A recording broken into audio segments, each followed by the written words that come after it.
మహానాడు మహాఘనంగా నిర్వహించాలనుకున్నారు నెల్లూరులో. అయితే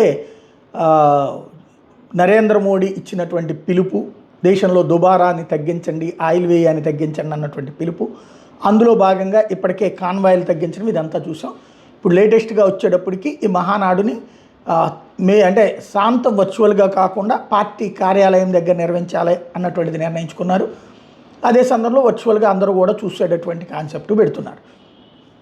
ఇప్పుడు లోకేష్కి సంబంధించి ఏం తెలుస్తారు?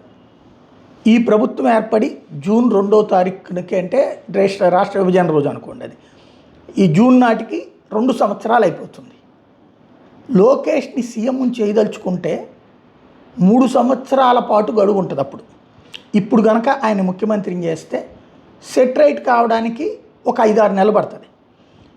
తన పాలసీలు అమలు చేయడానికి, తన ముద్ర వేసుకోవడానికి, బాబు గారి ముద్ర నుంచి తనదంటూ ఒక ముద్ర వేసుకోవడానికి ఒక అవకాశం ఏర్పడుతుంది. ఆ అవకాశం 2 సంవత్సరాల్లో తను సద్వినియోగం చేసుకోవడానికి వీలవుతుంది. 2 సంవత్సరాలు పైన చివరి 6 నెలలు ఉంటుంది. ఇంకా అప్పుడు 6 నెలల్లో ఎన్నికలకు వెళ్ళడానికి, లోకేష్ వ్యూహాల ప్రకారం వెళ్ళడానికి వీలుంటుంది. సీఎంను చెయ్యాలనుకుంటే ఇప్పుడే చెయ్యాలి.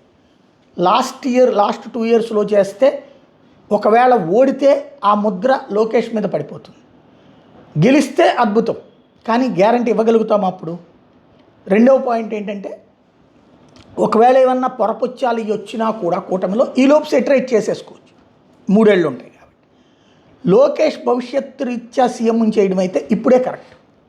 రాహుల్ గాంధీ ప్రధానమంత్రి కాకపోవడంతో ఇవాళకి ఇక వల్ల కాదు. 25 ఏళ్ల నాశనం చేసుకున్నాడు. 2004లో రాహుల్ గాంధీ ప్రధానమంత్రిని చేసేస్తుంటే అతని పార్టీ, అతని సత్తా ఏంటో తెలిసేది కదా. లేదు, నడిపించింది అతనే. మన్మోహన్ సింగ్ కేవలం పైన మాత్రమే చేసుకొచ్చాడు. 2009లో సీట్లు ఎక్కువ వచ్చినప్పుడన్నా ఆయన చేసి ఉండాల్సి, అప్పుడు చేయలే. 200 దాటినప్పుడు కూడా చేయలేదంటే ఆయనే వద్దన్నాడు. నెక్స్ట్ ట్రిప్ ఇంకా ఫుల్గా వచ్చేస్తాయి. అప్పుడు 10 ఏళ్ళు అయిపోయింది. 2004 నుంచి 2014. 2014 నుంచి చూసుకుంటే 12 ఏళ్ల నుంచి అతను లేదు, ఈ 3 ఏళ్ళు కూడా లేదు. అంటే 25 సంవత్సరాలు వాళ్ళు మొదట చేసిన తప్పు వల్ల ఎదురైనటువంటి సమస్య. కేటీఆర్ అట్లాగే ఇబ్బంది పడ్డాడు. ఉదయనిధి స్టాలిన్ ఇప్పుడు అట్లాంటిదే ఇబ్బంది.